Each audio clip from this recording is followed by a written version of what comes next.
Hey guys, welcome to another video of that time I got reincarnated as a slime. In this video, we will talk about how strong Dino is. So before we continue, this video contains spoilers from the latest light novel series. So without further ado, let's get into the video. In Season 2 of Tensura, Dino makes his debut as one of the Demon Lord's members of the Octagram.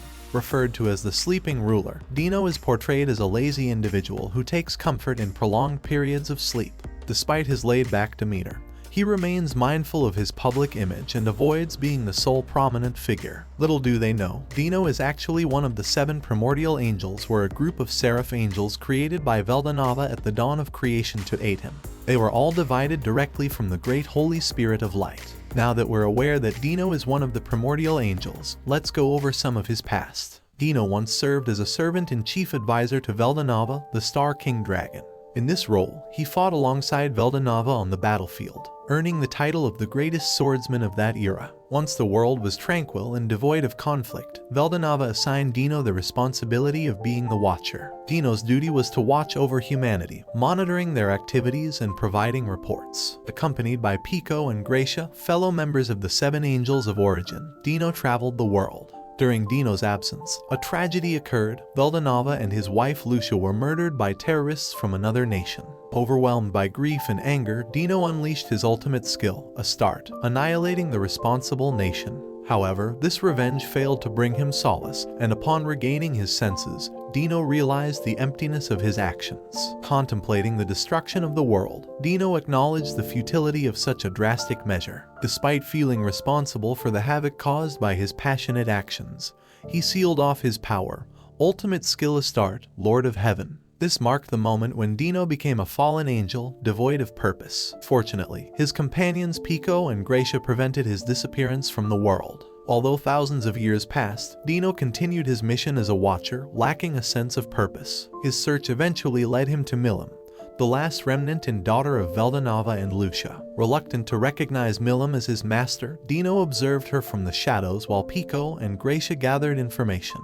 Eventually, Dino embraced idleness and became a demon lord. When Milim went out of control, Dino, along with Guy and Ramirez, intervened to prevent her from destroying the world. Later, he befriended Dagrel and found a semblance of daily life as a demon lord. However, a significant change occurred during Walpurgis when Rimuru became a demon lord. The shock of witnessing Clayman, perceived as weak, strike Milim awakened something within Dino. Concerned about Milim's loss of control, he investigated and discovered that Rimuru was the root cause. This revelation intrigued him, and he found new meaning in life by connecting with the essence of Rimuru. This encounter marked a turning point in Dino's existence, sparking a newfound interest in Rimuru. Dino possesses 3 god-grade swords, Caliburn, Crumbling Fang, and Excalibur. His preferred sword, Crumbling Fang, was gifted to Zijin. Interestingly, Crumbling Fang recognized Zijin and fused with him, resulting in a new power known as Crumbling Wings, which became Zijin's unique ability. The remaining 2 god-grade swords are a golden sword named Excalibur and a dark silver sword named Caliburn.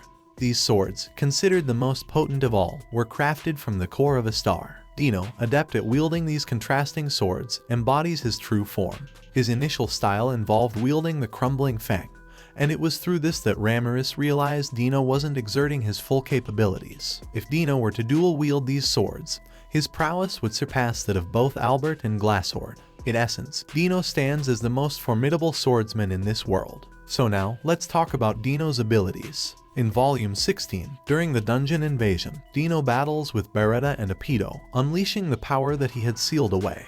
The ultimate skill Heavenly King Astarte, granted by Veldanava, allowing the fusion of creation and destruction. Through creative evolution, Dino transformed his sloth skill into the powerful Sloth King Belphegor during a clash with dungeon forces. This ultimate skill falls under the 7 sins category. Later on in Volume 21, these 2 ultimate skills, Heavenly King Astarte and Sloth King Belphegor, merge into and evolve ultimate skill Astaroth, Lord of Fallen, to succeed in removing Feldway's domination circuit. Dino possesses a final transformation called Apotheosis, accessible to him Pico, and Gracia. Enabled by the God-grade Divine Male and granted by Veldanava, Apotheosis temporarily removes bodily restrictions, enhancing combat capabilities. This divine authority, elevating the 7 angels of origin, demands residence within their bodies. However, due to significant strain, this potent transformation carries potential adverse consequences and cannot be sustained for long periods.